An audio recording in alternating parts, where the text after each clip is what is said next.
And we are live here for the Season 14 IFAR Evergreen race. I got Cale Tuscard Jr. here in the booth with me. We got somebody riding the wall in turn 1. Or not turn 1, turn 4. This is D-Dog Dan. Oh yeah, race, shoot, I already lost count. Shoot. I think it's race 4? Not race 4, no. It'd be race 5, wouldn't it? I usually do like a points graphic thing, but Malin, I think, set it up on the spreadsheet where it'll show you on the spreadsheet, so I figured I'd just keep that a little nifty, make it a little easier, so that way I don't have to change the points thing every week. But yeah, there's your point standings. So far, 4 races have been completed this season so far. Tyler Malin with 3 wins of 4 races, so quite impressive done there. Jerry Cook with that 1 win at Daytona Road Course. And the rest is as follows. And your top 10 standings order that I have here that was ripped from the spreadsheet that I believe Tyler Malin coded in, but could be wrong. Either way, credits to whoever did that, and props to whoever did that.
Fortunate there.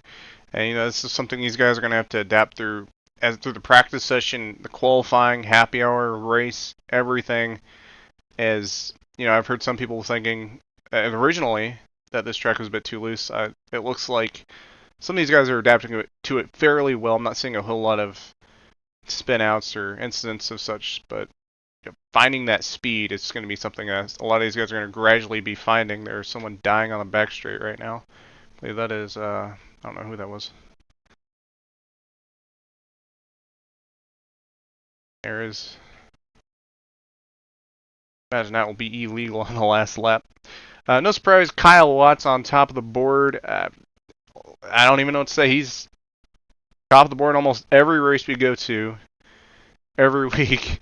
Now, IFAR has definitely been his weaker league, but you go to DSRA, NARL, CCRS, top of the stats board right now.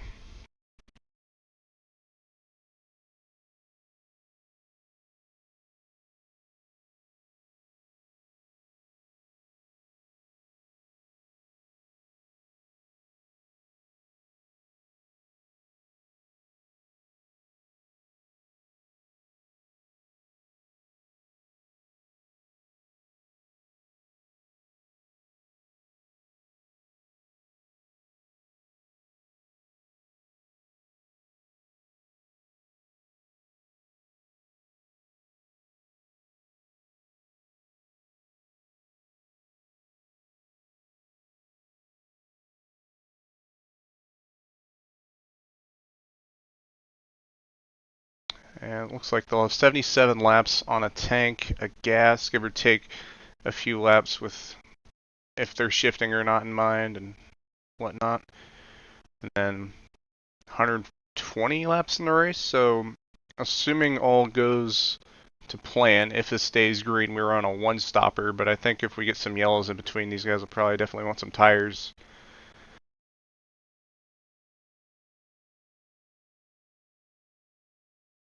Interested to see how this is going to go because even for some of the tracks that we haven't had a lot of practice on here in IFAR, we still had a couple days. Like I believe the Daytona Road Course, which was ran on Saturday night, I think it was published on Thursday or Friday, so you still had a little bit of time. IFAR is one of those invite-only leagues that has a very high level of driver talent. A lot of fantastic drivers run this series, but they're going to be tested here, and I'm very excited to see how this is going to play out. Yep. And like you said, first short track of this season, only race 5, and you got to think about what can you learn from other tracks that could compound to this. Setups could be fairly similar. It could be a range of things that could be the same. I think at the end of the day, this is going to be, you want to get that track position in qualifying, but you want to translate that pace to the race in a sense to where you're not using too much of your stuff, but you're not saving too much to where you're going to lose all that track position and not have a chance to contend for the win or potentially a good finish. Well, I'll tell you what. One driver I've been extremely impressed with in this practice session so far is the 44 car of Kirsten Bell. This is their second start this season. They ran the Nashville Super Speedway, finished 10th place, which was a great first race of the season. But they're third right now in this practice session with a 22.221. Now it should note that a lot of people have ran 22.2s, likely because again you just don't have any practice. People are trying to find as much time as possible, but for drivers like Bell or maybe a Daniel Rodriguez or anybody really who's inside of the top 15 or the top 10 right now, I would say have a shot to win this race. So, you just have to play your cards well. You have to figure out how to drive this track, but you also have to figure out how to tire save. So, definitely going to be very interesting. I still think Tyler Mallon is the heavy favorite to win this race. 3-time winner in 4 races. So, only race they haven't won was the Daytona Road Course, where they finished 9th. And Mallon, I would say, is one of the best drivers when it comes to tire saving. So, especially with the lack of experience, Tyler Mallon has the most of it. So, I would definitely look at the 18 car today. Another thing to note, they haven't really been doing, what you usually see by a Kyle Watts, Noah Degenhardt, or Alexander Gonzalez-Greene, where you usually see, them dominating the race. They've usually put themselves in a position towards the end of it, managing their tires, saving their stuff up, and then putting it on showcase towards the end of the race and ended up P1. And tonight could be the same. Have to see. One thing about Mallon and a race that I would say was textbook from them was IFAR at Richmond. I believe it was 2 seasons ago, and Jerry Cook, Garson Muyong were all fighting for the win, and Tyler Mallon fell to about 2 seconds behind the leaders, and they looked to be down for the count. But just as it went, they just chipped into that, and eventually they just blew by everyone and took the win. That's how Mallon races. Mallon doesn't let anybody push them into racing harder than they want to. They know what they want to do with the car, and they will do exactly what is needed. And most of the time, it ends up in a fantastic result.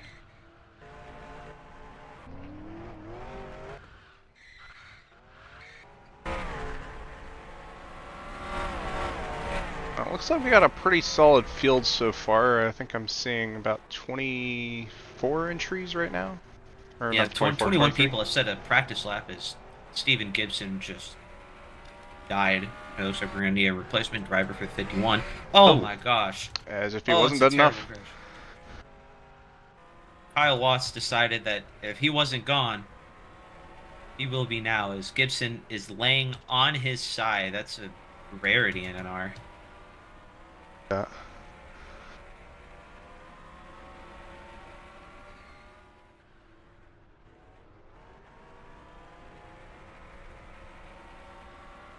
Another driver I've been really impressed with so far, just this season in general, is the 51 of Steven Gibson, uh, as he lays down there. Gibson he hasn't run all the races, I believe, but everywhere that he has run, he has been very, very fast. He had a top 5 run at the Daytona Road Course, finished 4th, and at Nashville, he didn't get the result probably that he wanted, if I believe. Where did he finish? Oh, it looks like he didn't. Oh no, he finished 22nd, but he was up inside of the top 5. So, Gibson is one of those drivers you don't really think about when you think of, the cream of the crop of NR. You think of like Jerry Cook, Tyler Mallon, Alex Gonzalez-Greene, you think of Tony Degenhardt. But Gibson has put up a fantastic campaign so far in season 14. And where he is in points doesn't really represent how quick he's been. So he's 7th in practice right now. I definitely watch him for the race. Again, he's 10th in points right now. Obviously, like you said, doesn't exactly reflect where he's at. And I agree. I think Steven Gibson's definitely shown some speed. I've seen specifically the Daytona Road Course. I remember he was battling pretty hard with Kyle Lutz for, I think it would end up P4 in that race, but he's definitely put some interesting numbers together compared to last season, and he's going to be fun to watch, I think, the rest of the season for sure.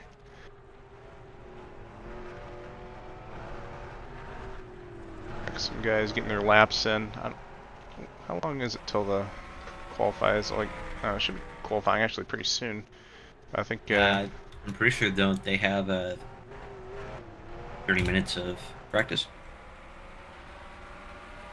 Something like that.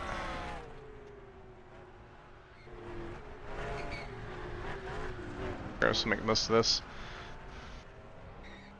Not a lot of drivers are bringing fresh paint heading into this race. So one of them is the 8 car of Jerry Cook, who, not sure if they're on track right now. They are not, but they're running basically a 1-to-1 recreation of one of Junior Motorsports' late model cars, which I think is pretty neat, given that we are going to Evergreen. They're the only driver that's brought a new paint scheme, because I don't believe I think there was someone that signed up that had an Extends car, but I don't think they're here tonight.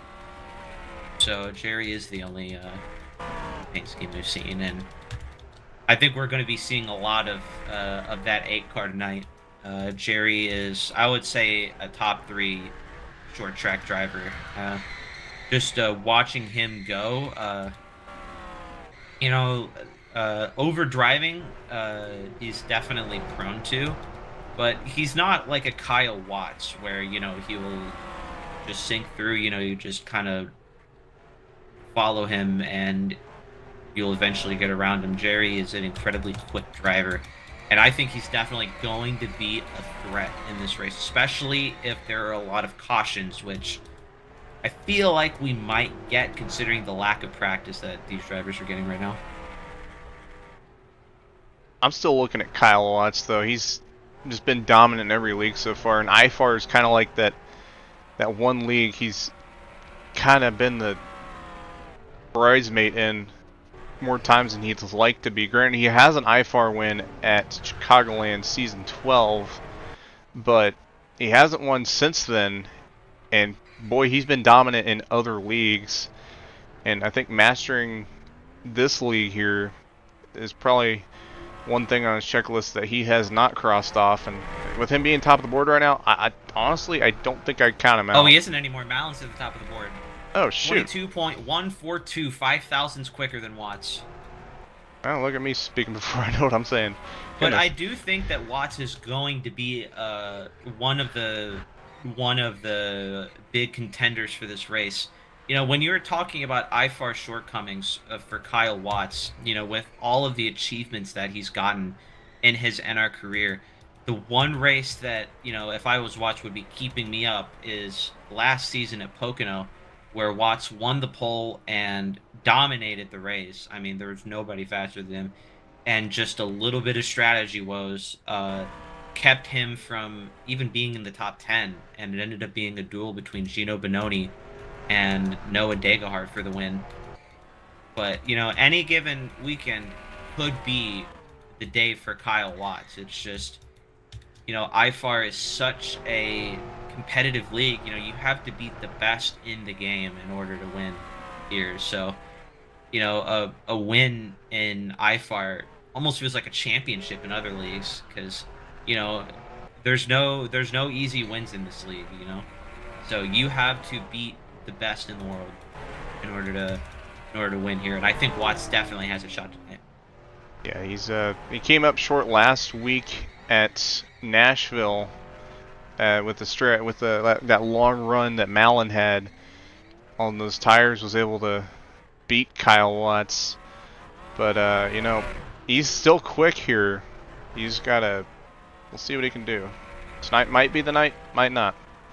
Only time will tell. One thing that's Oh my gosh. definitely I think is going to be really important heading into tonight, Zach, is track position. I think with how this race is going to play out, I think there are going to be quite a few yellows. And, if it is a carnage field race, which obviously we hope it isn't, we want a good race.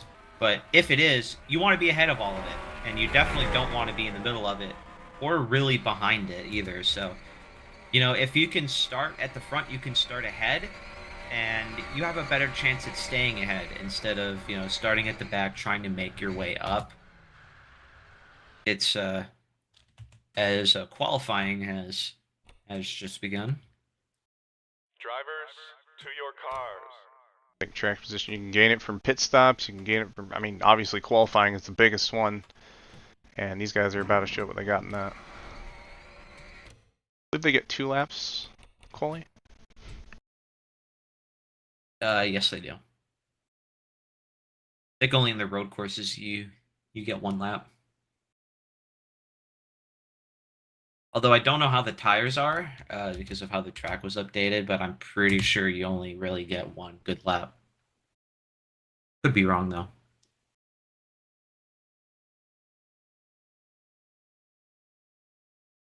Gets the top of that timesheet.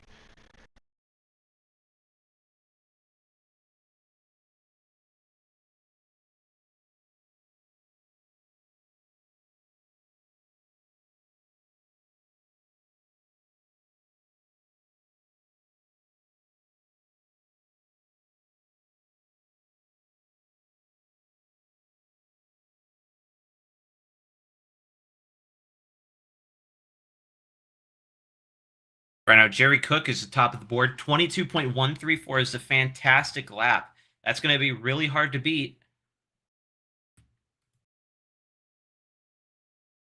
I would have put him third in practice. Look at Joshua Lithiswain, second right now after the first lap.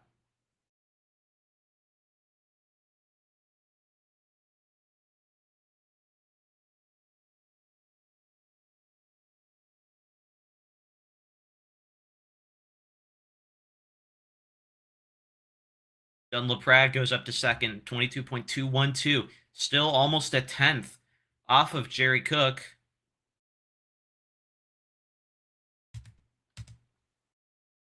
And I think that's it. I think that's game.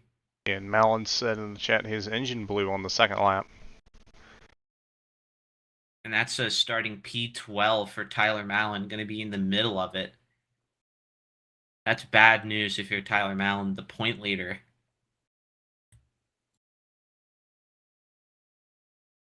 Because while Malin does still have a pretty nice point lead over Jerry Cook at 17 points right now as it stands, you don't want to chance it, You don't want to be in the middle of the pack. And, Malin has played multiple strategies about starting in the back, starting at the front. They won at Daytona from the back, and they went up to P9 at the Daytona road course from the back, starting from pole at Pocono and Nashville to race wins. You definitely don't want to start in the middle, You're just there's too many independent factors, I think. But Jerry Cook wins the pole here at Evergreen. I believe that's his first pole of the year, Zach. No, he actually Not got no, pole at I think no, Daytona. he got it at Daytona. He got one at Daytona. That's right.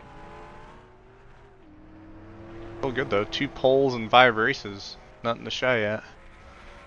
But tell you what, I am impressed by Dunlaprad and Joshua Lithiswain, especially the 54. I mean, this is by far the best qualifying he's had so far this year.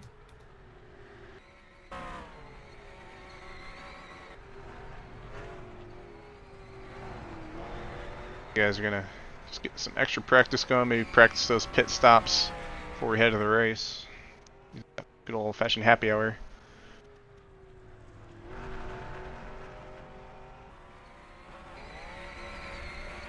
Someone in the chat saying they found something, which is the new Fox ticker for Anderson 3. That's nice. I'll be honest, I did ask for some feedback on the ticker, and for the most part, most everyone liked the scrolling ticker over the ticker on the side. I've been messing around with the coding quite a bit. Granted, I'm not gonna lie, I've been using ChatGPT because I don't know nothing about coding, and so far it's been all right in terms of. Well, you know, Zach, we were talking about, to bring it back to qualifying. I was talking about him a little bit. It was another fantastic qualifying for Steven Gibson in the 51 car. You know, it's interesting looking at this. A lot of people that we would expect to be at the front aren't. You know, we have Tyler Mallon in 12th, Garson Muyong in 15th place. Well, Rodriguez was almost last, and while Rodriguez isn't necessarily a threat for wins, you don't expect to be nearly last. I mean, this is a jumbled up qualifying. It's going to be really interesting to see who has qualifying pace and who has race pace. No, I think, short track versus the other tracks we've done this season, that skill level, that's where some of these guys that, might not do too well at cookie cutters or super speedways, their niche more fits into the hands of the short tracks. Or maybe the guys that are good at those tracks aren't so well here. And, it's that balance of factors that, for qualify, definitely put on something interesting, but I think the real name of the game, like you said, is going to be the race and to see how those guys manage that. But obviously track position very important. I think that's going to especially be the case being a short track, but see how the race goes. Two people are impaled inside the pit wall. It's Rodriguez and Caden Rife. They're not having a fun time right now. Or maybe they are. I'm not. Who am I to judge?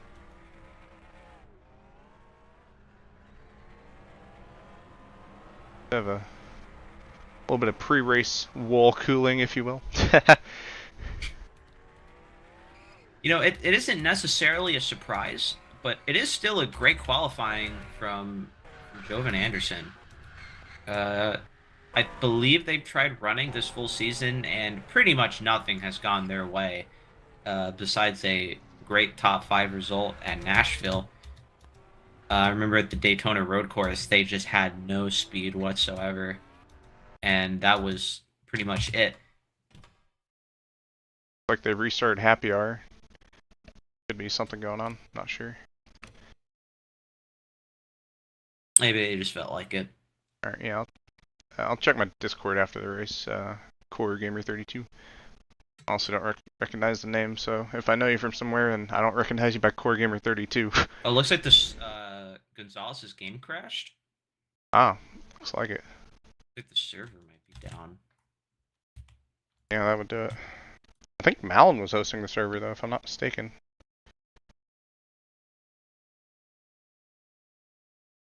Alright, so wait on word on that.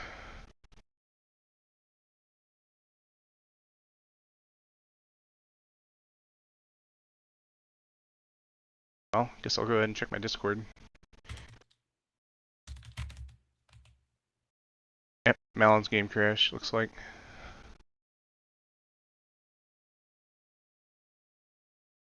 Matthew Wilhite, alright.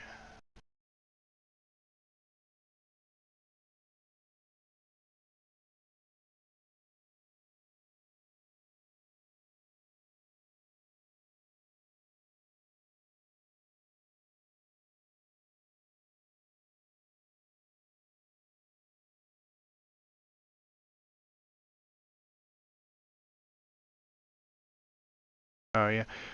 Yeah, Matthew. I think there's this thing called SimHub, and it's where people can use. Someone made a thing where you can use that with SimHub, but unfortunately, it only works on when you're driving from your POV. But yeah, it's a cool thing nonetheless.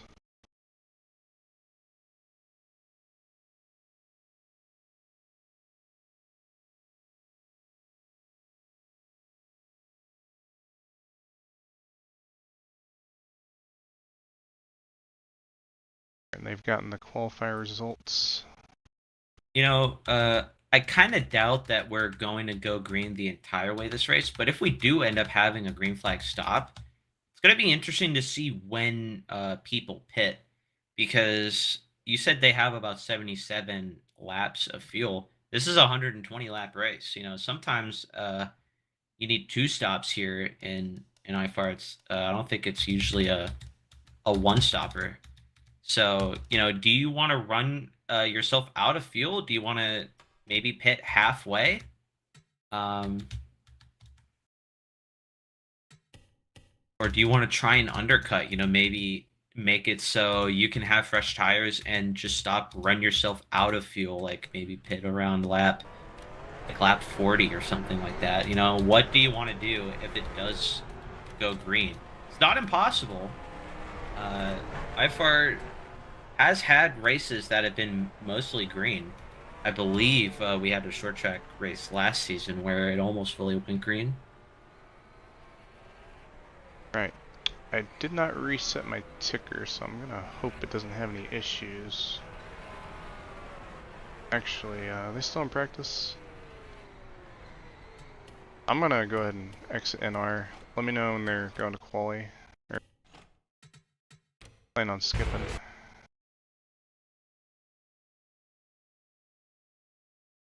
Take a look at what he did. I have never seen anything like that before in my life. Oh. Caden Rife, 30 feet in the air, makes the transfer.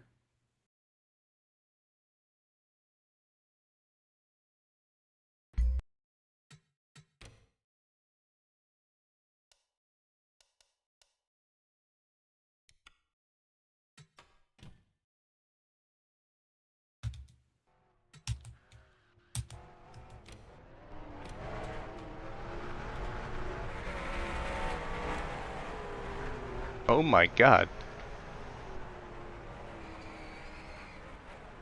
Alright, well let's go ahead and get back going here. Alright. Oh, my game crashed now. Uh-oh. There are some people over there defying the laws of physics.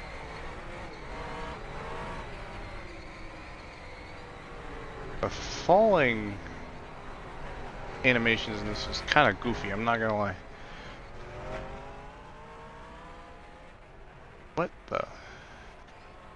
I think people wall climbing is making people's games crash. Well, we went from wall cooling to wall climbing. These cheaters are getting more and more We'll tell you crafty what, after. I'm trying to join the server and it says channel opened and it's not taking me there. I gave me that the first time I need to tried restart the rejoining. game. Yeah. After I tried the second time, it let me in. There we go. That was a. Yeah, these guys are getting crafty with their cheating. I'm joking. We got Mr. Tallez over there wall cooling in the attenuator wall.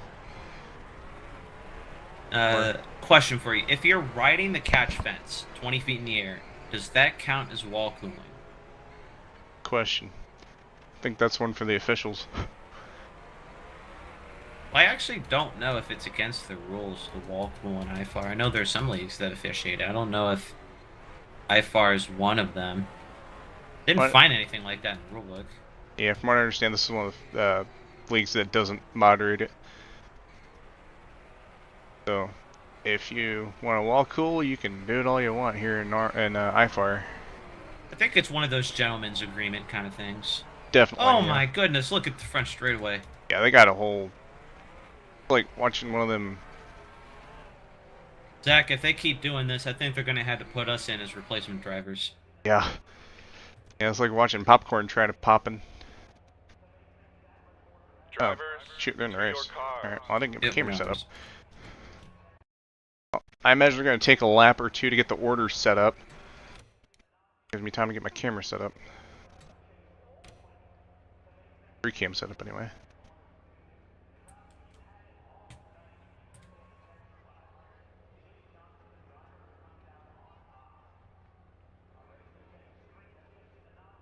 While That's some the people are going to start in the right way, a kind of unforeseen consequence of this is that people are going to have randomized pit stalls. So, Jerry Cook, who won the pole, just so happened to get the first pit stall. Lithuanian, who I believe qualified third. Let me see. Look on a pit stall there. Yeah, Malin has one of the last pit stalls. Interesting. So, Yeah. if we do end up getting green flag stops, that might be something to look at. As we're pacing right now, I think we're going to take an extra lap to see, unless this is right. No, okay, so they're going to take an extra lap to get this sorted out right now. Jerry Cook already where he's supposed to be, so no change for him. It's good for these guys to get a gauge on where they need to be. That. I'll put up our standings, that way they're not looking at cars trying to figure out where they're supposed to be. But yeah, coming to this race, Tyler Mount with the points lead. The gap between him and Jerry just went down a point or so. I think it's 1 point for pole, isn't it? I think it is. But that's the case there. Josh Clemens, 3rd in standings. 4th in the standings, Garson Moyoung. Noah Degenhart, P5 in the standings. P6 in the standings, Dylan LaPrade. Net 7, Kyle Watson in the standings. Gino Bononi, Daniel Rodriguez, and Steven Gibson, who we were talking about earlier in practice. Who, again, I don't think he's made the full season so far, so we will see where that puts him as more of these races go by. Looks like they got everyone pretty good and sorted. Pretty impressive they did that going. I think it looks like, and 1 lap at a short track. Honestly, pretty impressive. Yeah. So Jerry Cook is going to have to call the field to green here because pace car's not out there. I think It's going to be a manual start. Yeah, that restart zone right there. Or no? Yeah, 25-mile-an-hour pacing. We're about to get this thing going here. Or they might get it 1 more lap, actually. So we are getting another lap. I thought they were going to go right there. I thought so too. That's I was ready to call it. Looks like interesting anyway. More lap around going, getting 35-mile-an-hour pace speed.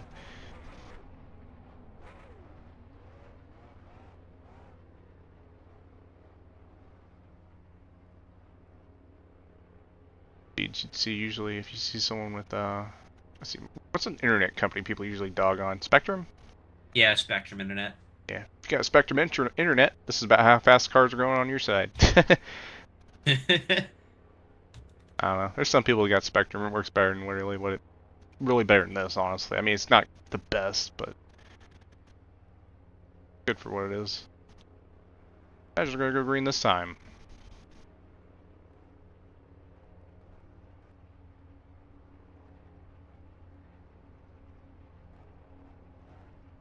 No? Guess not. Okay. I'll know Degenhart just rejoined the server. I probably won't have their car. Are they even gonna race? Yeah, okay, I don't have their car. Yeah, it looks like Degenhart joined the server and destroyed the quiet zone, so brilliant.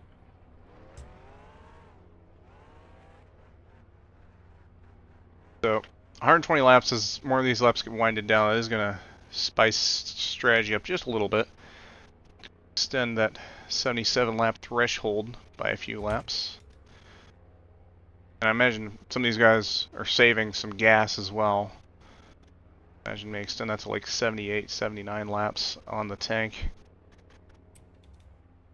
Like you said, I think tires are going to be more the name of the game. And here we go, right off of turn 4, Jerry restarts. That's really smart from him as everybody's get the wheel spin. Here comes Joshua Lithiswin for second place. That didn't take long. I honestly wasn't ready for that. Oh, Clements almost hit the wall.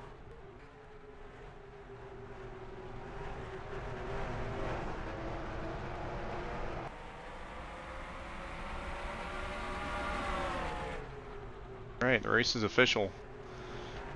And Jerry with a very quick early lead already, almost a second, it looks like. I think someone in the chat saying hi to you, Kale.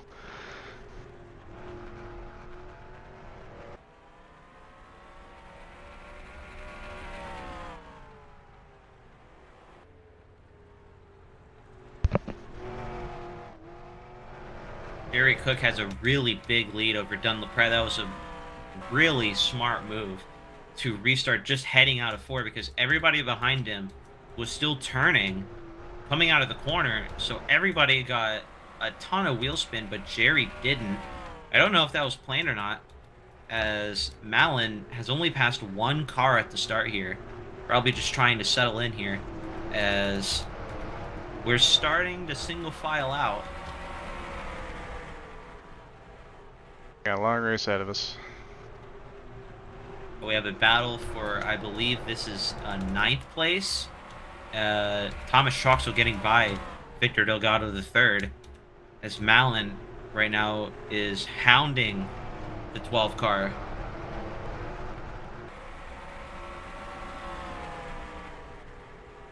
Yeah, one of those guys you're talking, or not guys, but one of those people you're talking about being quick in practice. I didn't think quite got the qualify they wanted. Kirsten Bell, bit disadvantaged track position right now. Be interesting to see how they slice through the field. They can still find that pace.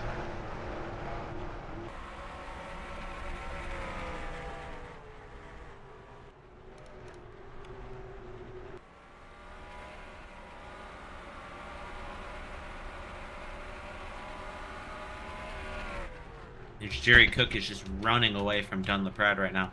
Gap extends to 1.2 seconds as Clements has caught the 54 of Joshua Lithiswain, and Kyle Watts as well, two teammates over at Diesel Motorsports. 2 Joshuas and then the Kyle Watts. Yeah. And AJ Rodriguez, who is the team owner but is not present here tonight. Gino Bononi, I believe, has picked up a couple spots. He's up into 8th. And Tyler Malin did get by the 12 of Victor Delgado III, working on 9th place right now on Thomas Troxel. 18 car is going to be really fun to watch tonight. Starting deep from the field, you're going to have to pass a lot of cars if they want to get into the top 5 or even win the race. We've seen time and time again where they've put that calm, nothing crazy, just no desperate moves you usually see. Granted, towards the end of the race you might see them do some crazy blocking, but when it comes to getting around people, they're usually not super, I guess, aggressive. They're aggressive, but they're not like to the point of it's going to make a mistake, I feel like. And I think that's going to be something we're going to see out of them tonight. Well, regarding the who the fastest car on track is, the fastest lap of the race right now. Fastest car on track is the 8 of Jerry Cook. The second fastest lap time is the 74 of Dunlapre, who are 1 and 2 right now. These guys seem like they're the class of the field right now. They're running away from Lithiswain, and company as Kyle Watts is hounding the rear of the 92 of Joshua Clements, looking for a move down the inside. I don't know if he had the space there as Stephen Gibson locks up. He's going to lose a couple spots. One to Jovan Anderson as Kyle Watts is up into 4th place past his teammate. We're on that Dunlapre, Jerry Cook pulling away. They pretty much got that clean air. No reason they can't pull away right now, and no reason they can't have the fastest lap. And they are using every bit of that to try to pull away, because I think that they know that these guys are trying to play that game of saving your stuff, and somewhere that strategy is gonna intertwine. Well, let's have to see where. Looks like Jovan Anderson is faster than the 92 car right now. I think Clements might be being a little bit ambitious on the throttle right now, and it's tightening that car up. Anderson is one of the better drivers when it comes to the long runs. He gets really loose off the corner there. Lost a little bit of time as Jerry Cook has extended his lead over Dunlapred by about half a second.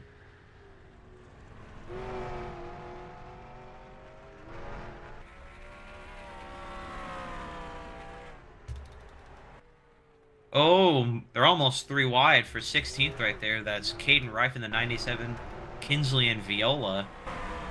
Heading into turn 1, I thought one of them was going to go around, but they keep it straight. Good job to them. It's Garson Muyoung trying to go around the outside of Steven Gibson. Haven't really seen anybody try and pass around the outside. And Benoni's going to get the run and clear Gibson. I'm back. There's a little lockup from Kirsten Bell, but they held on to it.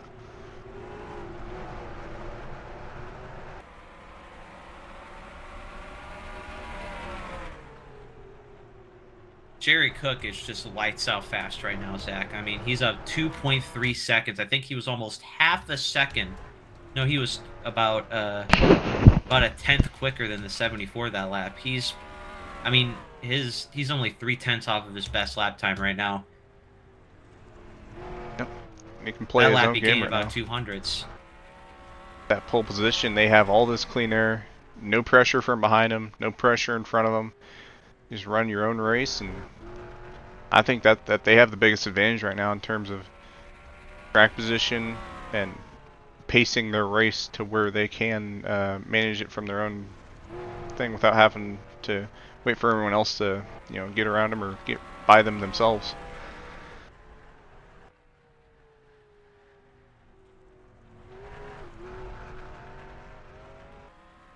Kyle Watts is trying to work on the 54 delicious win right now for 3rd place. He's trying to cut down on the track. We were talking about Kyle Watts and tire saving. That will absolutely chew up your tires.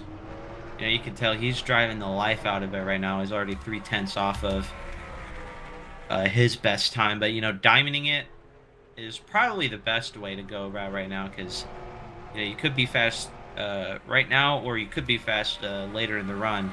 Try and pick off people who are fast then, but Watts is just hounding the rear of the 54 right now. The heck of a battle as Troxel almost spins out, hiding out of turn 2. He loses P10 to Victor Delgado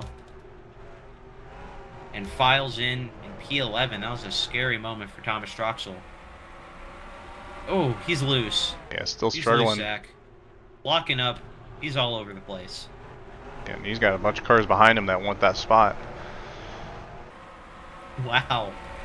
I mean, it goes all the way back to 15th. As we have a dive bomb in turn 3. That's not going to work for Caden Rife. Kirsten Bell.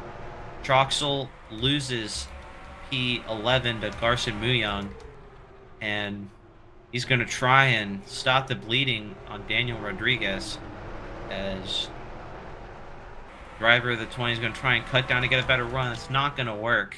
I don't think that is going to work, especially with how loose it is coming off of the corner. You can get a straight exit, but the track layout, the track shape doesn't really let you do that with how narrow it is.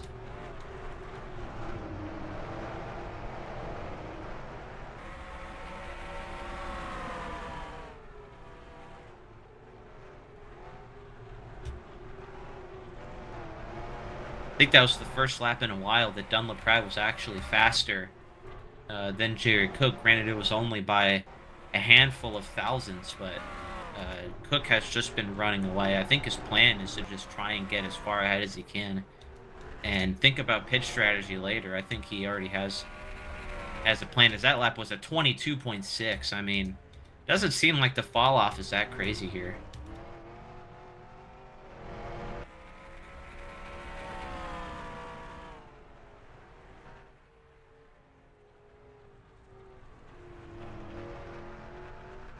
What's interesting, Jerry isn't fully applying the throttle until he's basically out of the corner.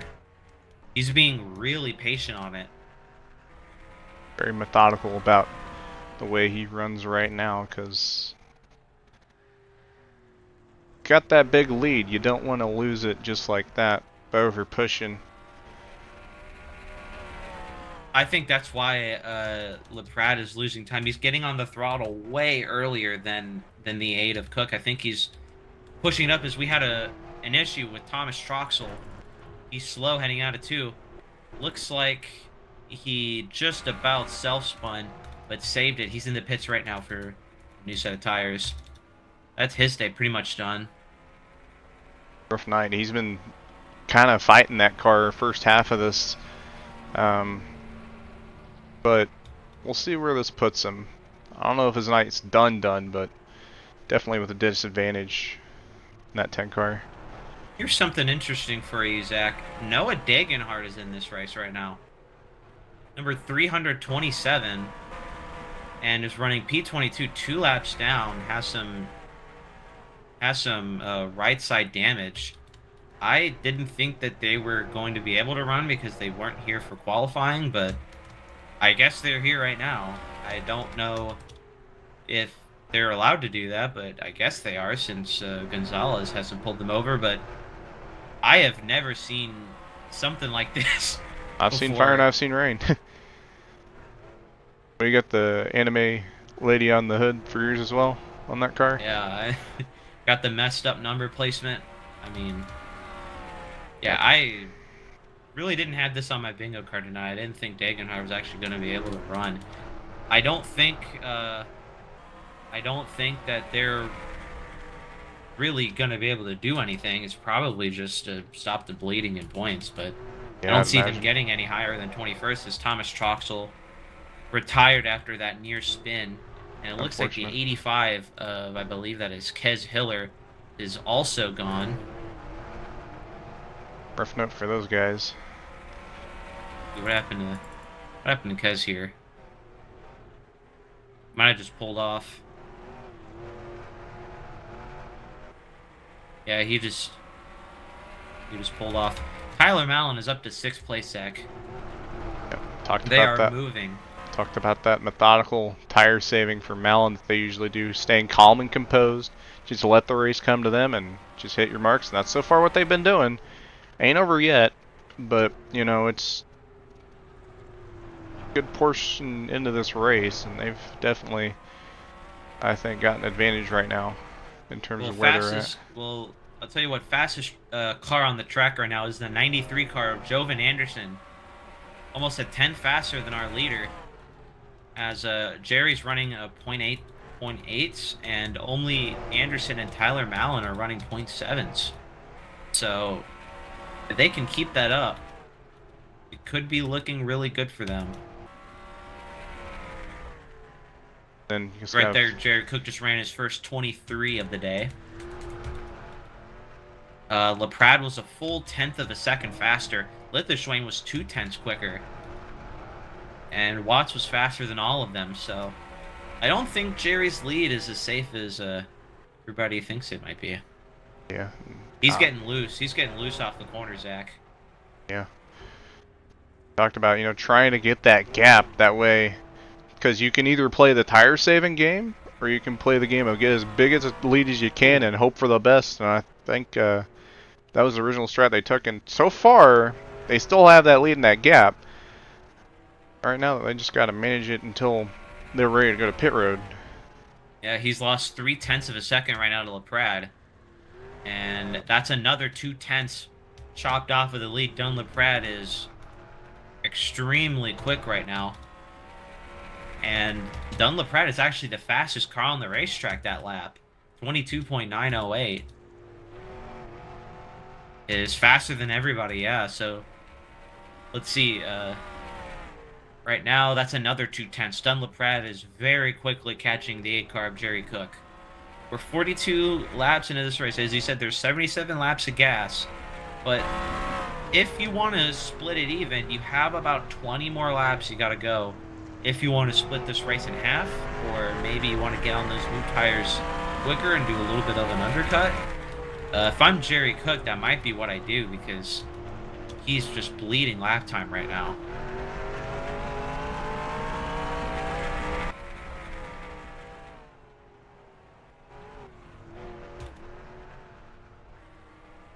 So shout out to the 54 of Joshua Lithuanian. It was kind of an upset in qualifying, him starting third. You know, he's a very talented driver. Don't get me wrong, but, you know, top fives are fantastic runs for him. And he's running third fully on merit right now, holding off the likes of Kyle Watts and Jovan Anderson, who are champions in other series. So this is a fantastic run for the 54, and I believe he's actually one of the faster cars on the racetrack, as the lead is now under 3 seconds, Zach. It's now 2.942. It was up to almost 4 seconds, so just a few laps ago. Dunlap is reeling him in fast. I think they're probably not going to pit. I want to say they're not going to pit till 77, but I think tire, you know, you see some guys, or you could see some guys play more so on tires than fuel.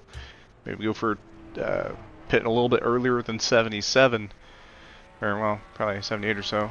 This is probably the end of that, and interesting to see for sure how these guys time their pit stops. The fall off isn't as much as I thought it would be. You know, we're about like 15 laps away from pitting if you want to split this race in half, and the fall off is pretty much a second right now. So you have to question if it's even worth it to undercut right now, because, you know, staying out a lap when your competitor's pit is going to net lose you 1 second. But, you know, it's a question of, you know, in the long run, is it worth it? You know, how valuable do you think that undercut is versus the overcut? Right now, I mean, if you pit like so let's say Jerry Cook pits on lap 55 and tries to go to the end, and LaPrade hits on lap 60. We have a spinner. Victor Delgado looks like they also self-spin. He's going to go into the pits, no yellow. Quick. And looks like, yeah, he just lost it. It was a self-spin.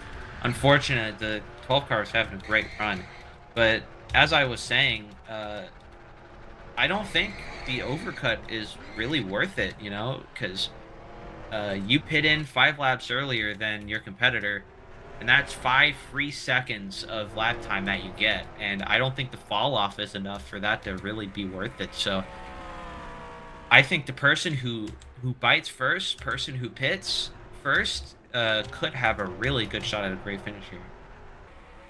See some lap traffic here ahead of that 8 car. That's Servadio, Tala, and Cole Rodriguez. I believe that's the first bit of lap traffic that we've encountered, at least on merit, of people who haven't pit yet, and yeah, that is. So these guys are not the last car running, but last car running of people who haven't had issues yet. I imagine the 14 probably won't give the 8 too many problems since they're teammates, but I don't know if I can say the same for the 491. I imagine they wouldn't put up too much of a fight, as they probably have a bigger thing to worry about. Tala has a lot of damage on the right side. I must have hit the wall really hard. I noticed they've also been really struggling on the exit of these corners, big time. And that's another 10th chopped off. The gap is now 2.5 seconds. You also have to think, Zach, that it's going to take lap time if they don't move over, which may be the case. That's going to be... Oh, we're spinning right in front of the leader! Servadio spun right in front of Jerry Cook. You may want to tow it here. Out. This changes everything. I'm surprised that was a yellow.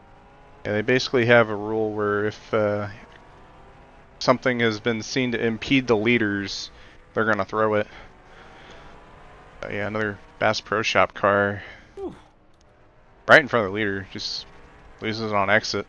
Well, I think this basically takes the tire strategy out of this race because I don't think you're going to need to pit again. Now it's going to be a game of saving tires. Yep.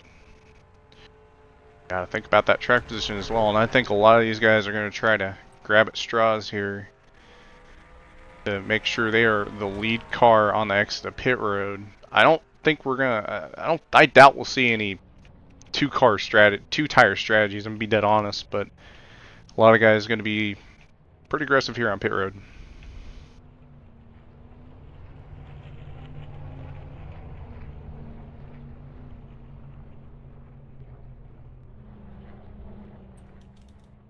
Looks like Bell is EOL for whatever reason. Looks like they're a lap car.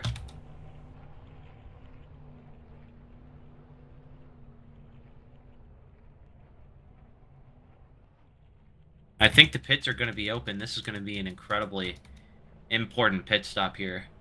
I think whoever comes out in front, whoever the control car is going to have a really good shot at winning this race.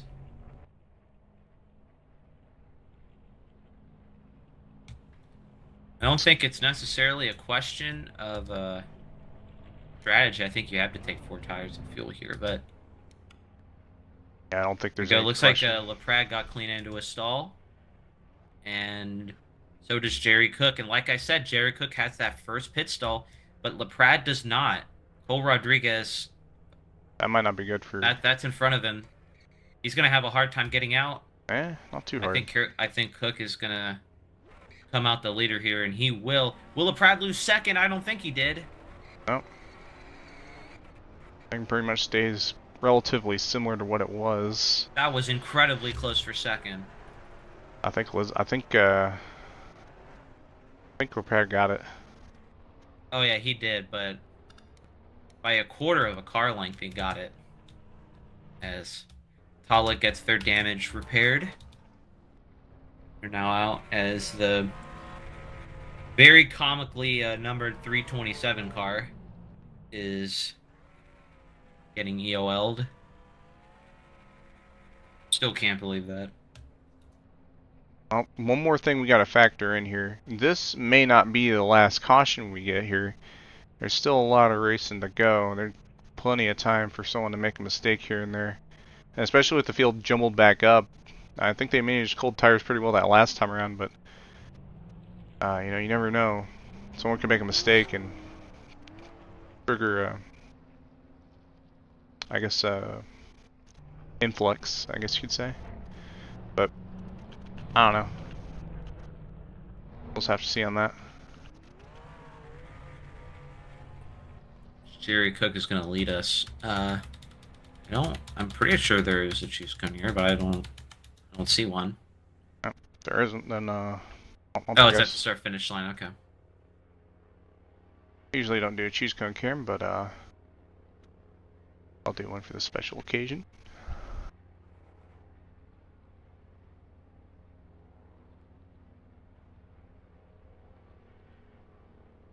That was my pit road cam. Oop. Well, that's interesting. Jerry's electing the outside lane. That is interesting. I think teammate Liz's Swain is below him. Or no, it was LaPrade. LaPrade chose the inside. I actually think I like this because I think I know what Jerry's going to do. He's going to do the same thing he did at the initial start, which is go immediately after turn 4. If you start on the outside, you get a straighter shot. And you get to go through the gears a little bit easier. But we'll have to see. This is definitely a gamble because, you know, the initial start worked for Jerry on the inside.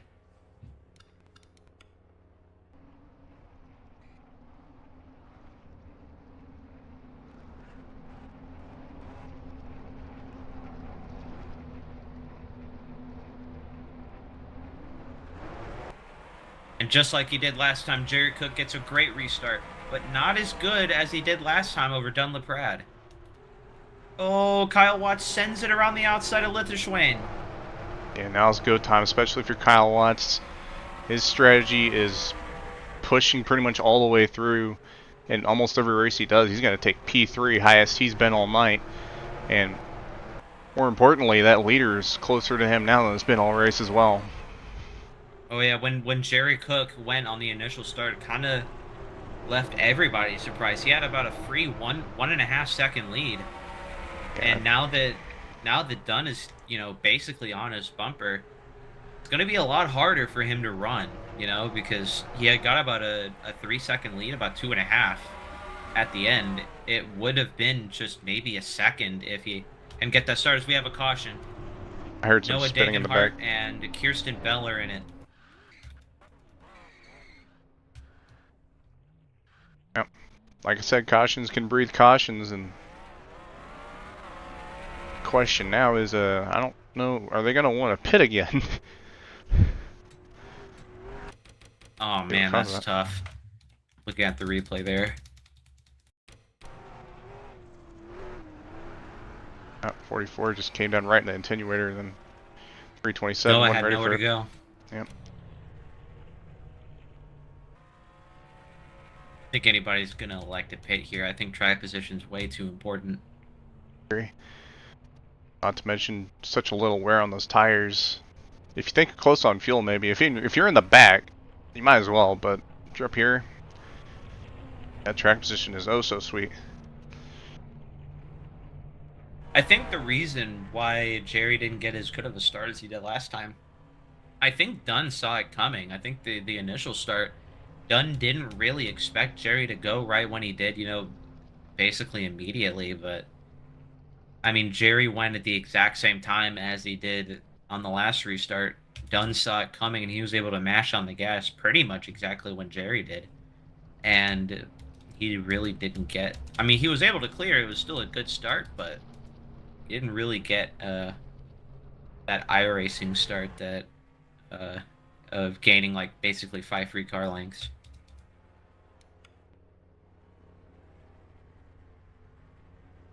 But yeah, it's gonna be really, I think you see some guys pitting in the back, but it's gonna be like Dunn. Hey, he's been, I think, focusing on what Jerry's been doing. And I think this next run, I don't think he's gonna let him get away like he did. We've seen a little bit there where, he didn't let him get away there that whole very short run we had there. I think he's taking note and changing some stuff up. Where that puts Dunn and Jerry towards the end of this, and not to mention, got Kyle Watts there up in P3 now, and that'll be interesting for sure as well.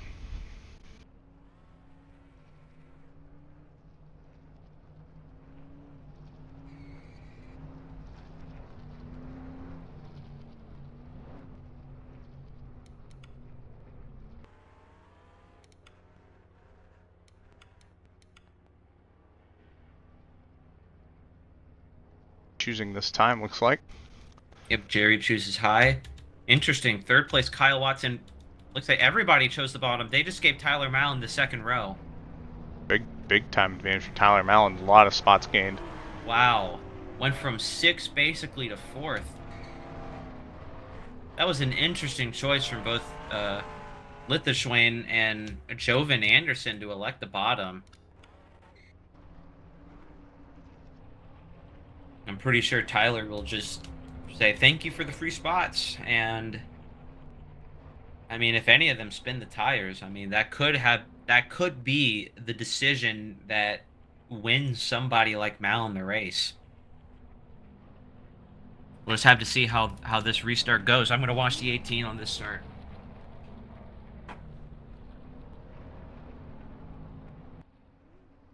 Oh, doesn't look like they're going this time. Yeah, it looks like there was some dispute over track position. And race control gave it the all clear, so we're going to go next time by. Lap 67 of 120. Going to be just full on, just pacing your way to the end of this race at this point, unless there's another caution.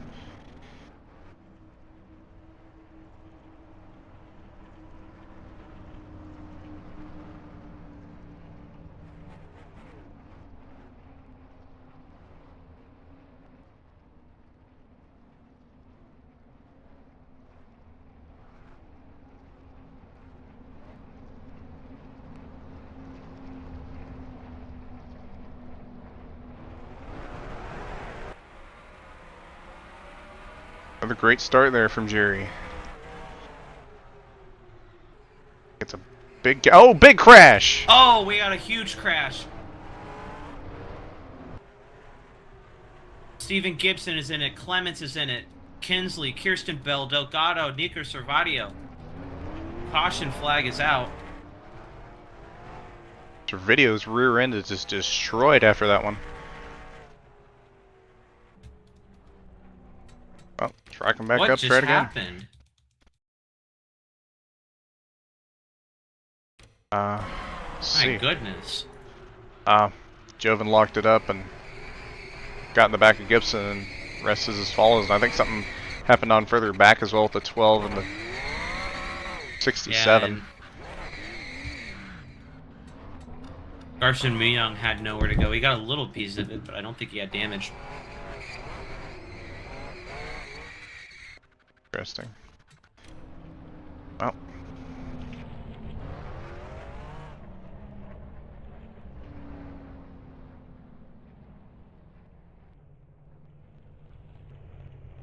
Anything's changed up front? Not really.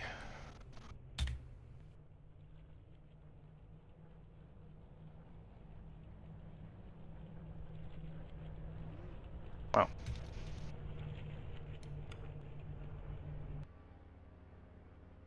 Pits are open now. I don't think anybody's going to take it besides the people who had damage.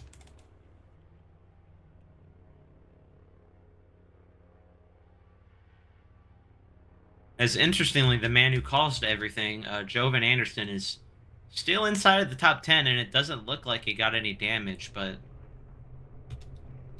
with the mental scars that will probably come from that are going to haunt him for a little bit. I don't think a lot of the drivers are going to let him live that one down.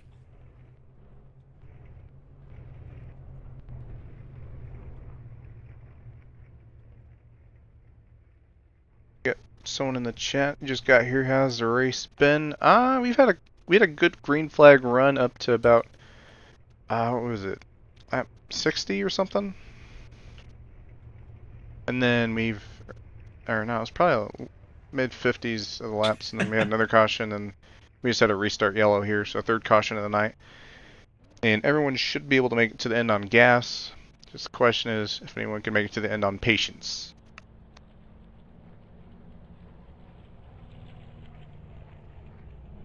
I'm going to use that term more. Gotta get to the end on patience. I like it.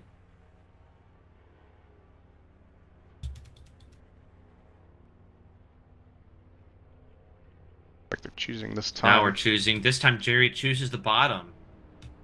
That's the first time he's done that since the initial start. I don't know if it matters too much because it seems like the leader's jump is really important. I wonder if he's keeping in mind those colder tires. I think this is the restart. The coldest tires have been all night. These guys don't have fresh tires on their cars, so it could be a factor there, but we'll see how this goes. Yeah, they didn't even go a lap on these tires, and so they've basically been pacing for about 10 laps now, so gotta be really careful here, especially if you're restarting in the middle of the corner near the back. Probably really easy to spin them up. Patience in our online, hard to find. Well, about to find out. Guys, here we go. Oh, LaPrade spun the tires. So did Kyle Watts. Everyone was getting loose that time around. LaPrade slides up the track. Here comes Kyle Watts for second place. Is he going to try and send it in? Brad taking quite the defense here. Malin on the top. Trying to fend off the 18 and 21. Malin just grazes the wall ever so slightly. No damage for the 18 car. And Jerry Cook has about a 6-7 tenth of a second lead over Dunn LaPrade right now as they're fighting really hard for third place. Oh, Kyle Watts almost turned the 18 car. Harsh fought battle. He knows this spot is not going to be hard to get. Might as well get it now if he can. Malin's going to clear heading out of this corner. I think Malin just knows And just how much that spot Tyler matters. Malin is up into third place. This is the highest they've been all day long.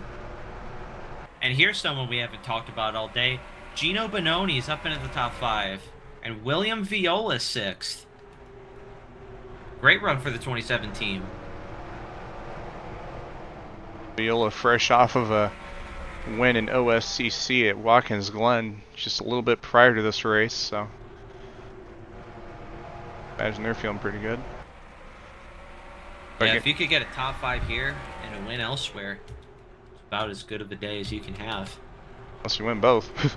Malin slides up the track a little bit, maybe trying to get a punchy exit, but it doesn't look like it worked, as Jerry Cook is the fastest car on track.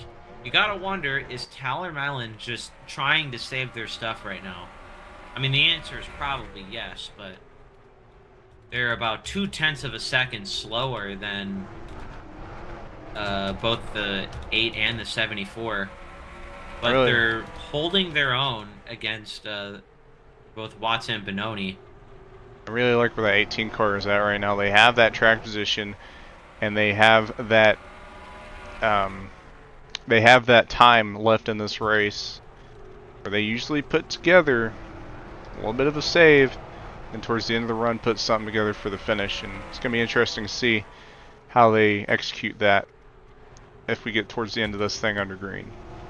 I think the question you have to ask is, how important is tire saving right now? Because when Jerry started bleeding time to Bononi, it was about 35-40 laps into this run, which about when that first yellow came out, is how many laps we have left in this race. So right now Malin is 1.8 seconds back, probably going to be 2 seconds, since they're pretty off the pace of the leaders right now.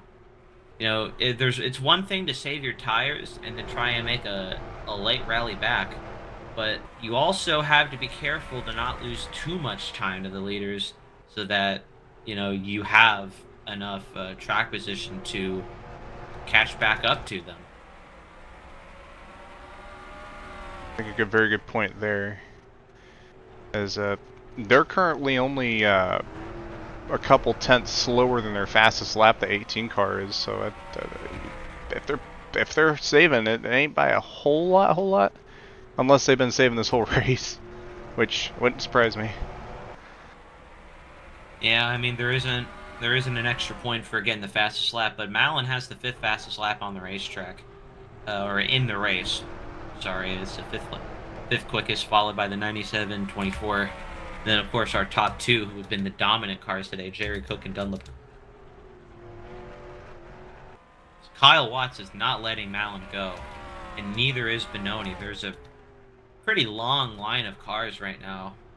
I think the plan is to just let Tyler Malin lead this line of cars, because they know that Tyler Malin is by far the best tire saver, if not in NR, then just in IFAR in general. So I think they're depending on just following Malin's lines, matching their pace, and see if you can have something for the end of this race.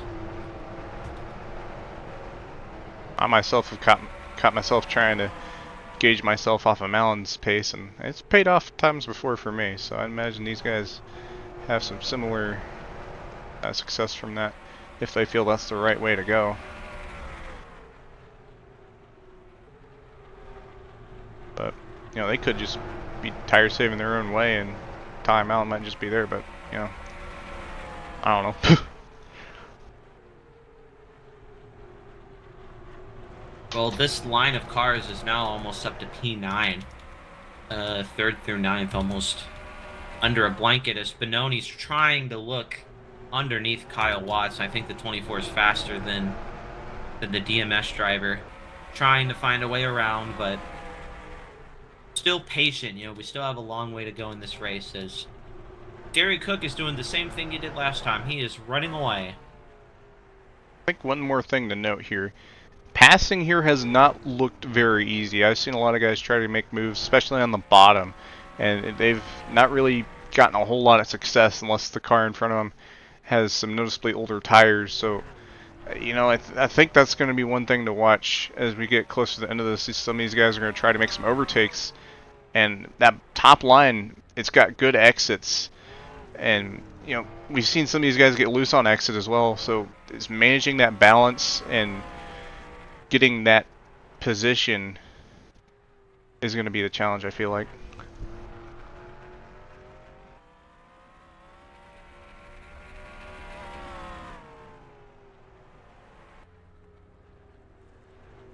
Jerry Cook is just adding on to the interval as we're heading to around 30 to go.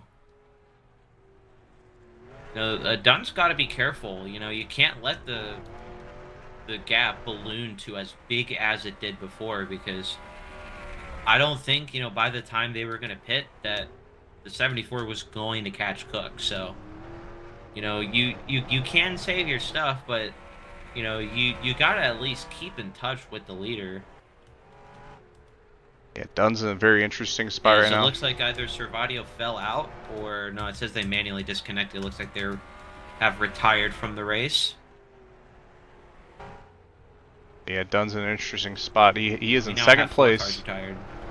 Got a big gap to second, or big gap to first, and he's got a little bit lower gap to second.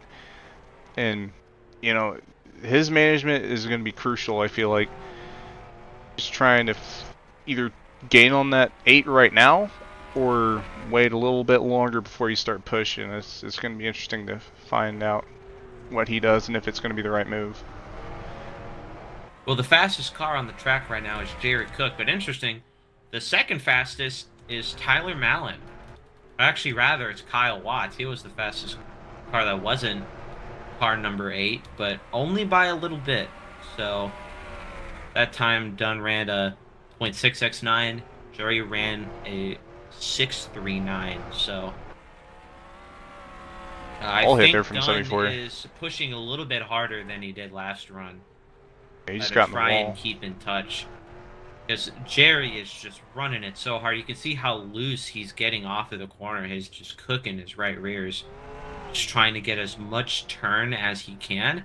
But what that does is when your rear tires get heated up, you get loose off of the exit, and when you can't pin down the throttle because of how loose it's getting in the oversteer, that's lap time that you're losing by not being on the throttle. So if you save your rear tires, that could end up getting you more lap time in the long run. Now, of course, the trade-off of that is that, you know, when you're using up your rears, especially on the short run, and with how the NR driving model is, with how just tight it is and how hard it is to just spin the car out, that definitely works on the short run, but it can get undrivable on the long run, Zach, if you use up your rears too much.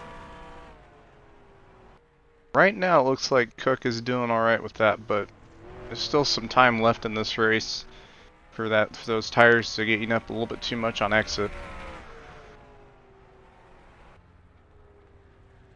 The gap has hovered around 2.5 seconds for the past 5 laps. I'm wondering if this is the point where Jerry starts losing time to Dunn, because that happened in the first half of the run, where Jerry put out a huge lead, and then not after too long, Dunn was just reeling him in 10th after 10th, as it's still hovering around 2.5.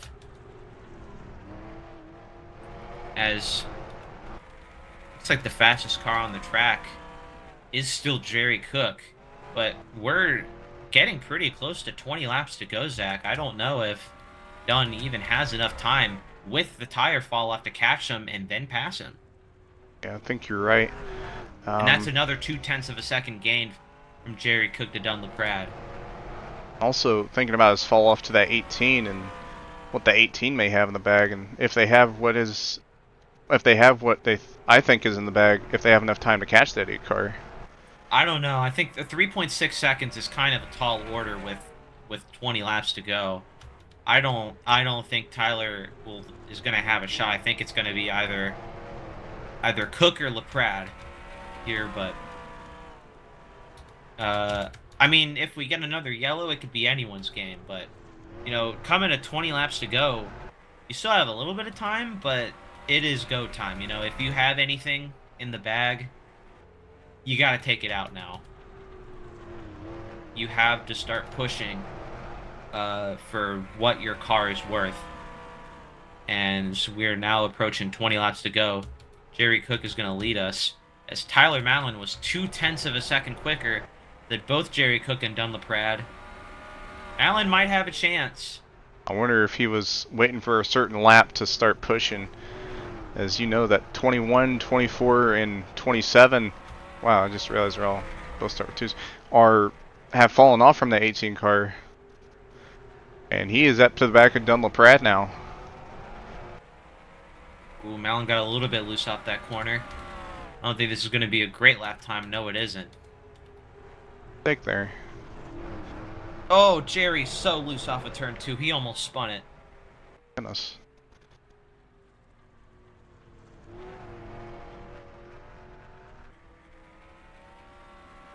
That was smooth off of 4. You know, I think if you're Jerry Cook, that's what you need to do.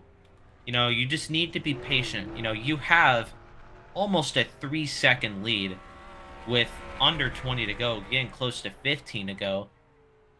Pretty much the only thing that can stop you is what you do, and that's, you know, getting on the throttle too early, overdriving the car. You know, your right rear is pretty much all the way used up. Don't use up your right front as well, because then you won't have anything, you know. You just have to bring it home. So I saw a little bit of smoke there.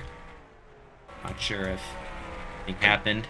You know, last thing that happened in the incident log was Gibson hit the wall pretty hard, but he's still going. As we have a battle for second right now, Tyler Mallon on Dunlop Rad. Oh, Mallon got loose again. Turn 4 is Tyler Mallon's Achilles heel right now. And this is exactly what Jerry Cook wants to see, because the second that Mallon gets loose for second, I'm pretty sure it's game on. That's more time he can gain. And I'm noticing where that 18's catching that 74 in the corners, or at least that last couple times. That spot where he catches him, he has to change his lineup, and it causes him to get loose. And he's going to have to find a way around the 74. As I mentioned, passing here is not going to be easy, especially for P2. I mean, honestly, Zach, I mean, it's coming to 14 laps to go and a 3-second lead. I don't know, even if Mallon was able to get by Leprad, that there's anything they can do, as the gap stays at 3.1 seconds. I don't think that anybody has enough time to catch Jerry Cook, barring, you know, a mistake. But Jerry Cook has been mistake-free all day. He has ran pretty much a perfect race. As he's extending the gap even further, I think Mallon is much, much faster than the 74 of Leprad, but, you know, we're getting close to 10 laps to go. Dunn isn't going to give this up. You know, he's going to fight Mallon with everything he has, you know. I'm pretty sure Dunn, as he's 6 in points right now. He's going to pass Dagenhart, but he also wants to pass Garson Muyang, who's in P10 right now. And just those extra points for finishing second could be enough to put him 4th in the standings. So, you know, you got to race smart, obviously, but, you know, Mallon is a very clean racer, isn't going to knock you out of the way unless they have to. This battle's really heating up. Once again, loose on the exit of 4. You know, Don has a lot to fight for here. And if you're Mallon, you gotta think that, you know, you're the point leader. You don't want to put yourself in a perilous position. But Leprad and Mallon have been racing each other for years. If there's anybody that these two trust more than anybody else, it would be each other. These guys fought for a championship in Melon Car in the first ever season. Look at Gino Bononi. Mallon, I think it was Anderson, Leprad, and Aiden Lacasse. Mallon got extremely loose off of turn 2. And here comes Gino Bononi. Where did he come from? Yeah, I was going to say, he got around Kyle Watson. He had caught up to these guys quick. We haven't really talked about Bononi all day, but here he is. He has a shot of finishing second place here. And what a rally it would be, as, man, Jerry Cook is just blowing the doors off of these guys. I don't even think the win is in question anymore. I think now we're just looking for the battle for second right now. Is it the... As my dad would say, it's a 3-horse dog show at the pony races.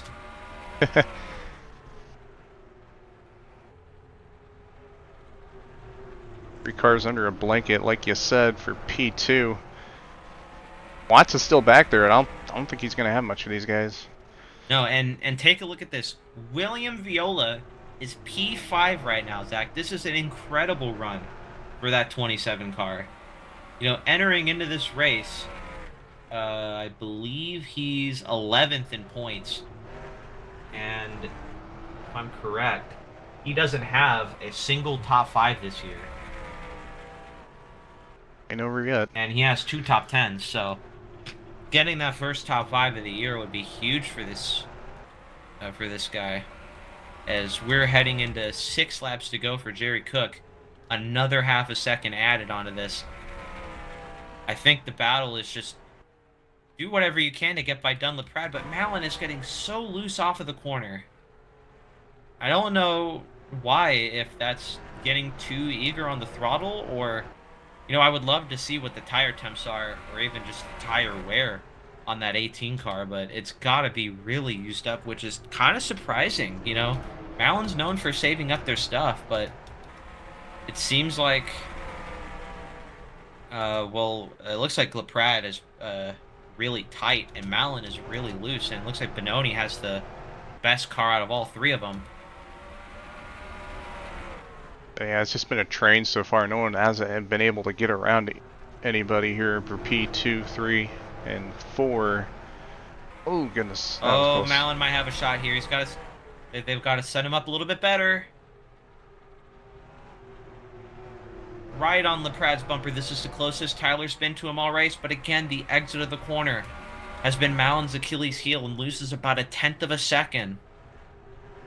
Coming to 3 laps to go. I think we can call Jerry at the white flag, but this is an incredible battle as Viola's caught them for second now. And here comes Viola for 4th place on Gino Benoni. What an incredible run for the 27. Shoves him wide up into 4th place. I mean, I gotta say, these 24 and 27 save their tires really well. It's just, man, it's so close here. And here we go. As that battles for second is happening, we got the white flag for Jerry Cook.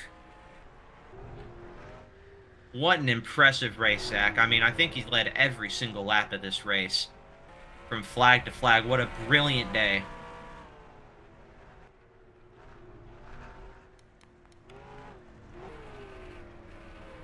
We're coming off the final corner. Jerry Cook gets a dominant win. Unbelievable.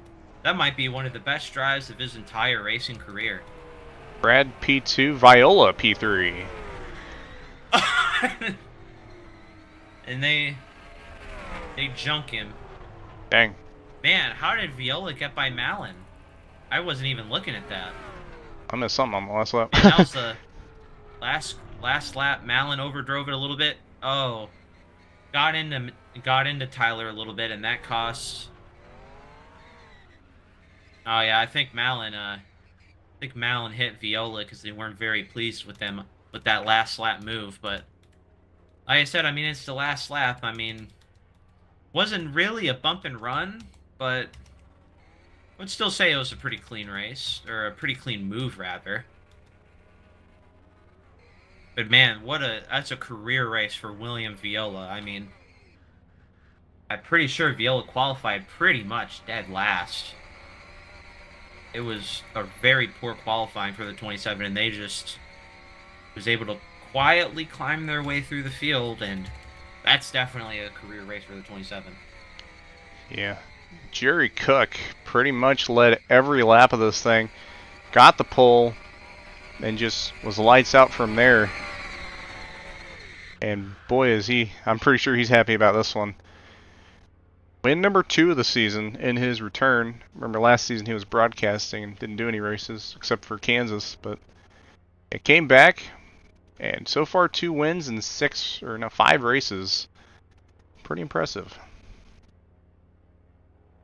Let's see if we can get a word with Jerry in a little bit. I usually give him a minute to get in the waiting room.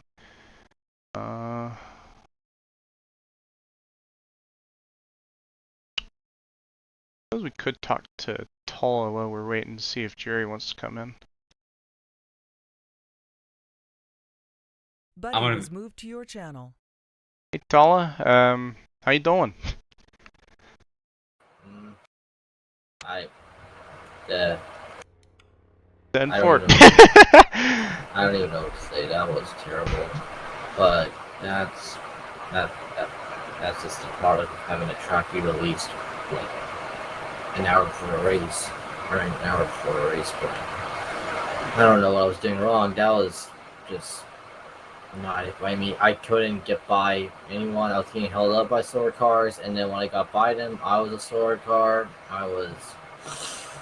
I mean, definitely a solution on my end still, but Well, I this have good season's news not for been you, good. Tala, and that's that it's over. Yeah, I was excited because I always tend to be better at these short tracks, but I don't know. Well, we got Jerry in the waiting room, so we're gonna let you go. Yeah. All Hope right, you have a yeah. better one next week. Thank you. See y'all. See ya. Buddy disconnected from your And channel. bring in our race winner. User was Until- moved to your channel. Hi. Oh, hello. Hey Jerry, what's going on? Not much, not much. That was probably as dominant as it's going to get. I can't lie. So I want to know. So what was your strategy? Because it looked like early in the run you were going as hard as you possibly could, especially on that first run. The second half, Dunn was reeling you in. It seemed like it was going to be a very interesting battle. But what was your approach? With just either tire saving or just what was your strategy? Just driving the track. Yeah, I would say the strategy for the most part was just give it all I can because I was expecting the caution to come out in the first run that we had, and even then, nobody has had any long run tests on this version specifically. So, if anything, we didn't have any sort of reference to go off of for that long run, just see what happens.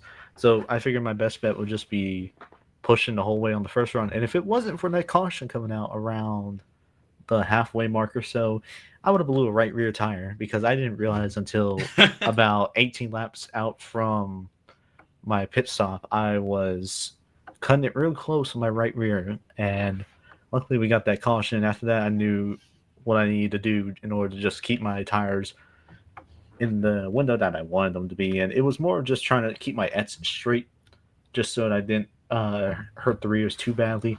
Just straighten up the Ets as much as possible. But that first run, it was just go full ballistic and see what happens.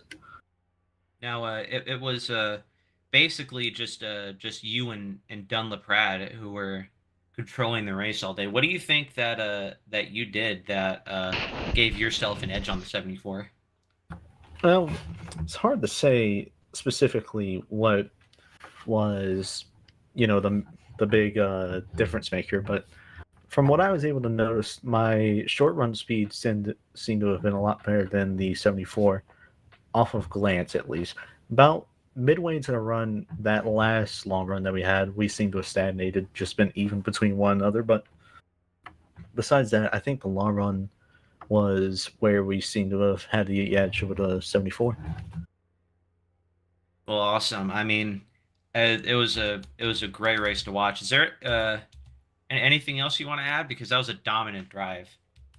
Yeah, I just want to thank Arya for letting me come on her team this season. I want to thank Josh. I want to thank Tyler, Joven, and Noah for all giving me a good time in their voice chat today. Just we had a blast racing throughout the whole race, and I want to thank Alex for running the series and just having us giving us something to do on Saturday nights. And I want to thank you too for streaming these races and commentating.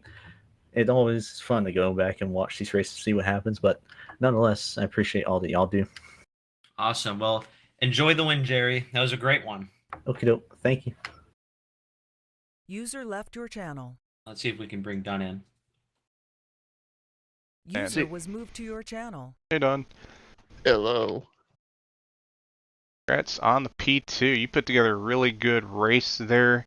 Yeah, I felt like, or not, I felt like, I noticed that Jerry was basically the only car in front of you all race. Did you feel like you could have did something different, maybe put yourself in a better position closer to him at the end, or do you just feel like you had everything put together there for that last run? I had everything that I put in together.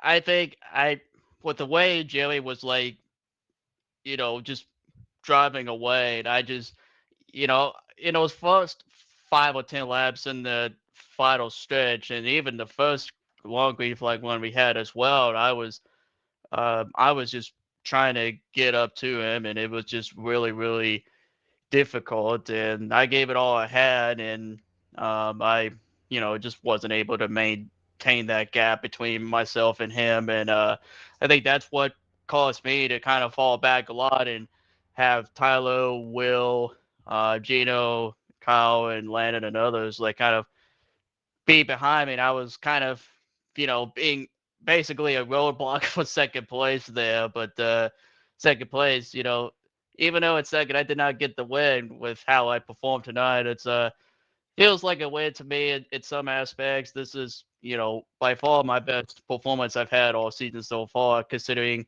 how my season has gone. It hasn't gone quite the way that I wished for it to be, but to get a second place finish. Evergreen is one of my strongest short tracks, so I felt, probably just as good as anyone else as far as performing well here tonight, and to be able to get a second place and hold off, Tyler, because he's way better at, conserving his tires than I am. And, for those final 20 laps, even, it was a nail biter. Like I said, I gave it all I had, and I was just cranking the wheel, hard ride, a lot of times exiting the corners just to try to get all that I could and just, hang on for dear life. So, yeah, second place, I will take that any day. Well, awesome. Thank you for talking to us, Don. Thank you all.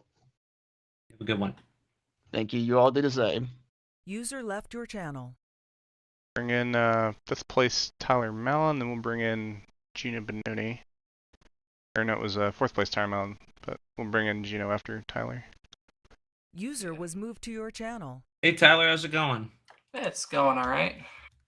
So it seemed like a very chaotic end of the race, especially with you, LaPrade, Viola, and Gino Benoni. First of all, what do you think you could have done differently to try to see if you can get yourself past the 74 and maybe had a shot to win? Well, I don't think I don't know. I probably could have saved my rear tires a little better at the front end of the run, but I heard, oh, it's only 20 to go, and I got a little impatient because I thought it was shorter than it actually was. 20 laps is a long time, apparently. So I started pushing at the wrong time in the run, and by the time I got to done, I didn't have enough to pass him. I felt like I was faster, but you have to be a lot faster than someone to properly pass them at this track. So we just kind of stayed in stalemate there, and then the 24 and the 27 caught up, and they couldn't get by. And then last corner kind of happened, but yeah. You think there's what happened there in the last corner? You think there's any hostilities there between you and Viola? No, nothing like that. We were just racing hard. He sent it in the corner a little hard. I think it slid up the track for him and got into me, but it was a mistake. It happens. I'm not gonna hold anything against him over it. It's just one of those things. Just wish we could have gotten the podium, but it was still a fun race. So. And one thing I noticed, you didn't really have a great qualifying effort. You started in 12th. You said your motor blew. How did that happen? So I actually got I messed up my first lap terribly. I think I was like 15th fastest, and then I ran the second lap really, really well, and then I had a random engine failure at a turn 4. And couldn't accelerate anymore. So I was like, well, I guess that's not happening. So we just didn't have the track position tonight as a result. I think we could have done a lot better if we did, but it is what it is. Still a fun race. And I have one more question. And to be fair, this doesn't really have anything to do with you, but you were there. So what the hell was Natani doing? Why were they there? Well, they were trying to race. Well, I mean, I just said that because, they weren't in practice or qual, and then they just fucking showed up in a 300 number, which I found extremely amusing. But We tried to get him in the server, everyone in the team room before qualifying, and then I think he got lucky with the server crash, so that allowed him to run. I don't know why he didn't get the wave around there though. He should have been the wave around because he was ahead of the leader on that one caution and didn't pit. But I guess mean, they in all decided not fairness, to give it to him. It didn't really matter that much because their race was fucked. No, you never know. Well, yeah, no, it was a good race. You put on a good show. Thanks for talking to us. Yeah, of course. Thank you for having me. Of course. Have a good one. You too. Good one to Jerry as well. He did a fantastic job. I don't think anyone was going to keep up with him. Oh yeah, no, he was great. So you have a good one. See you, man.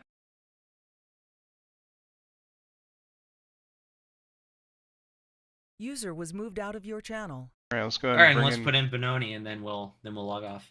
Buddy was moved to your channel. Gino Benoni, it's Kalen Zach up in the booth. How do you feel? Tired. I honestly don't blame you. It kind of looked like hell driving the track.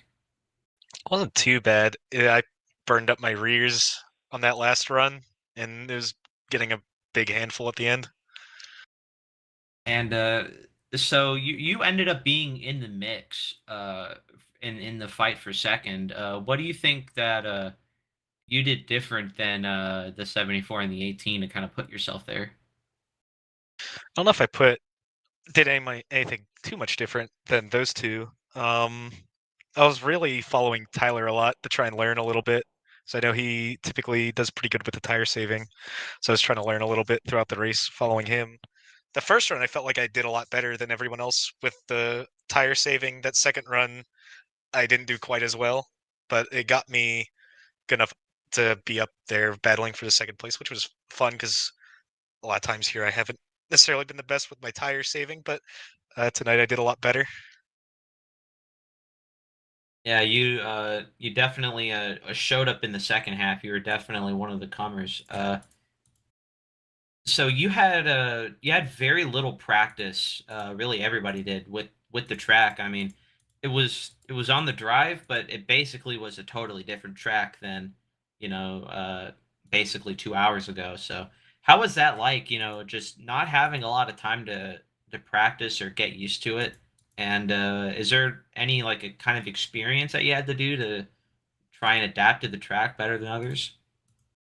I think I kind of remember how the track drove in the past, which was like on ice. So the fact there was a little bit more grip, I think, made it a little easier to adapt because it felt a lot more drivable than we had run in the past. Awesome, and we know you saw that battle with yourself and Viola, and what was that like? Because you both were kind of on the same length of trying to save your stuff and charging really hard at the end. So what was that like racing with them? Because that was a great run for Viola. Yeah, he saved his rears a lot better than I did. I think a lot of us around us. He was getting such a good drive off, which set him up nicely to give it a little dive underneath somebody for the next corner. It got to the point once he got underneath me, I couldn't really fight it because of his drive off. That he just had so much more grip than me. I just couldn't fight that. Well, awesome. That's a great result for you. It's definitely gonna boost you up in the points. You might end up being fifth or sixth. So that's a great result for you. Is there anything else you want to add? Not really. I want to thank Tyler for racing me clean there, as much as I was around him all day. Awesome. Well, we're gonna let you go now. You have a great one. You too. Have a good night. You have a good night. Buddy disconnected from your channel. I'll tell you what, Zach, that was a fantastic race. I mean, even though we had a couple of yellows, I'm kind of disappointed because I saw Joven in the waiting room. I was hoping we get to talk to him to see what happened on that lap 66 incident. But that was a great watch. I mean, seeing everybody basically adapt in real time to the track. Even though it really was never a question on who would win the race, there was still so much battling on track. Looks like we got Will Viola in the waiting room. We could bring. Is that Viola? I think so. Let's bring him in. P3 User finisher. was moved to your channel. Well, Hey, Viola, man, how how's you it going? doing? Pretty good. I didn't expect to get third this race, but it kind of happened. I don't think anybody did. To tell us what you did different than everybody around you, because you know we were talking to basically the rest of the top five, and they said everybody was just cooking their right rears, and that you know they Oh basically yeah. didn't have anything at the end. What do you think you did differently than everybody else?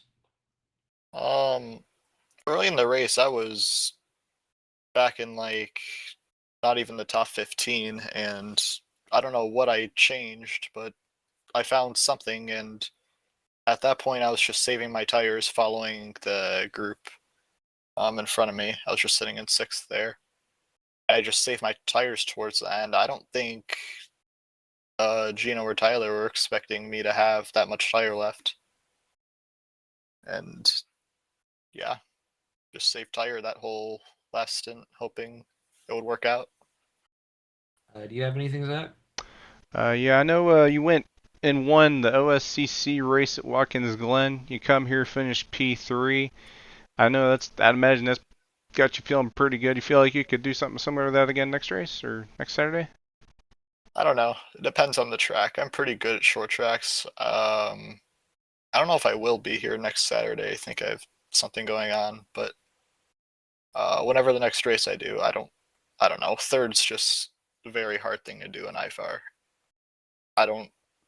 Hopefully, I do it again, but I don't know. Regardless, Gonna. congrats on the top 5. Yeah, Thank it's a brilliant drive. You have a good one. Thank you.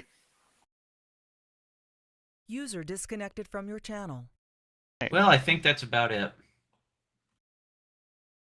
Final look at our point standings. Those were updated via the spreadsheet. Tyler Mound still with the points lead, but with that dominant performance from Jerry Cook, that closes that gap down to 5 points. A lot smaller than what it was before this race, so still kind of tight for the lead. Behind that, it's just everyone trying to figure out where they're going to put themselves for the rest of the season, but so far, interesting so far. You got any last comments, Kill?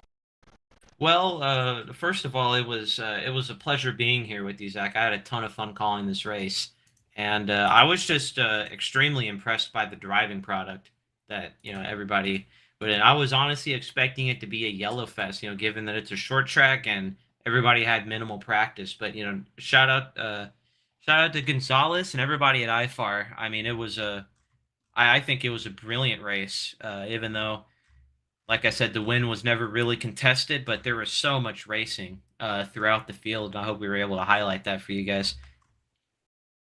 All right. Well, as for me, Kale Teskar Jr., this is the IFAR Season 14 broadcast at Evergreen. Upcoming races here on this channel. Got CCRS, Gnarl. We're going to be back Thursday, Friday, and then back to IFAR on Saturday. Then Sunday next week is DSRA. And this Sunday, DSRA goes to Charlotte. I'll be tomorrow, and we'll be broadcasting that. Wasn't able to broadcast Gnarl yesterday. My internet had some issues, so yeah. But we'll be back at that for their final race this Friday. And then CCRS, their final race is Thursday. Kyle Watts pretty much has the championship locked up in both leagues, so that'll be interesting to see for sure how other guys in the standings will try to filter their way in. Get a good spot and finish there. But yeah, I want to thank Kale Teskar again. All the credits due to everyone who's put the work in. And other than that,